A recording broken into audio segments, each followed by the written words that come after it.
Okay, so I'm guessing you're here because you want to know what on earth is going on with TikTok, right? I mean, it's kind of hard to miss. It's everywhere in the news. Everyone's talking about it. Yeah, it's certainly been a wild ride. And that's why we're doing a deep dive today. You guys send us a ton of stuff. Articles, court decisions, all sorts of things. A whole lot of stuff to unpack. Yeah, we've got Supreme Court rulings. We've got a potential ban looming. We've got millions of users who are basically in limbo right now. I mean, where do we even begin? Well, I think the Supreme Court ruling is probably the best place to start. It feels like that was kind of the turning point in all this. Yeah, that's true. So what exactly happened there? Can you break it down for us?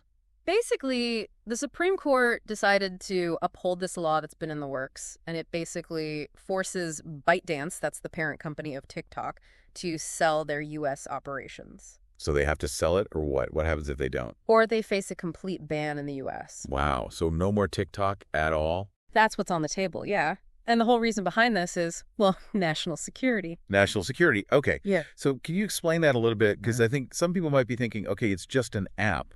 How is that a national security risk? Right. It seems a little strange on the surface, but the concern from U.S. authorities is that the Chinese government might be able to get access to user data through TikTok. So well, what kind of data are we talking about here? Is it any different from what like Facebook or Instagram collect?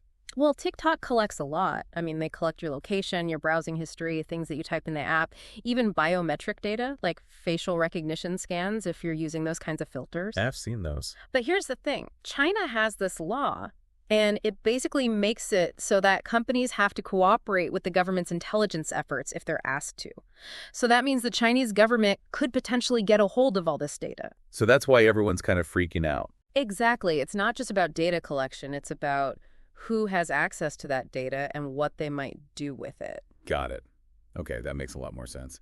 So then, like, as of January 19th, TikTok is basically gone in the U.S., right? That's right. Which is crazy.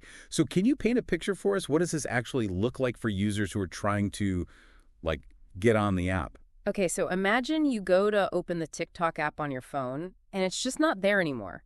Apple and Google had to remove it from their app stores.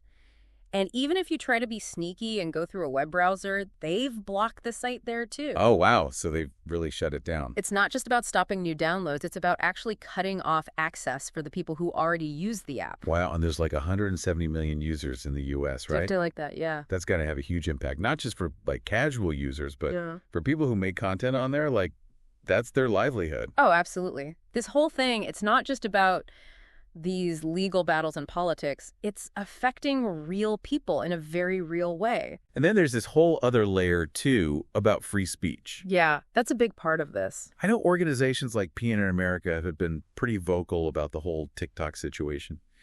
And they're basically saying that banning a whole platform, even if it's temporary, it sets a really dangerous precedent for censorship. Exactly. So, like, what are their main concerns there? Well, they get that national security is important, but they're worried that if you ban a whole platform with millions of users just based on what might happen, it could really stifle free speech and give governments way too much power to control what people are saying online.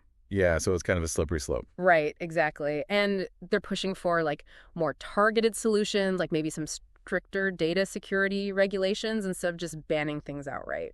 Okay, so we've got these national security worries. Yeah. We've got the free speech debate. And then there's like this whole other layer of just straight up politics going on. Oh, yeah, it's a mess. I mean, former President Trump was pushing really hard for the ban. Then he offered that extension.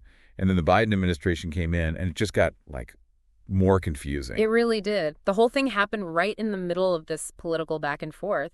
And in the end, that 90-day extension that Trump offered didn't actually stop the shutdown from happening. Yeah.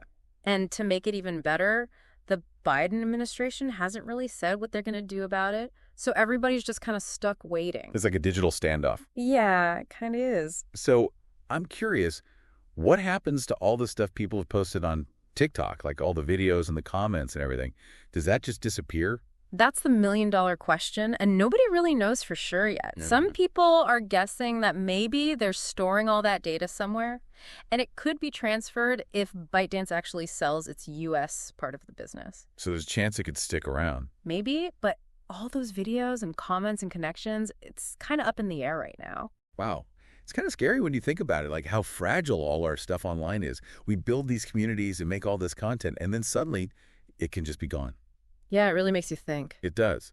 So what do you think this means for like the future of online platforms and, how much control governments are going to have over them? That's the big question, right?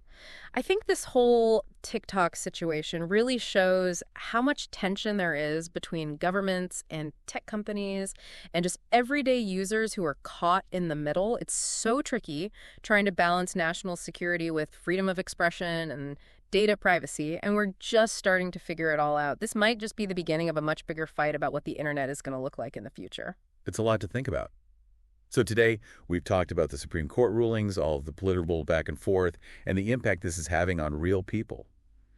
But it doesn't sound like this story is over yet. Not by a long shot. And that's what I find so interesting about all this is like, what happens next? If they can ban TikTok, what other platforms could be next?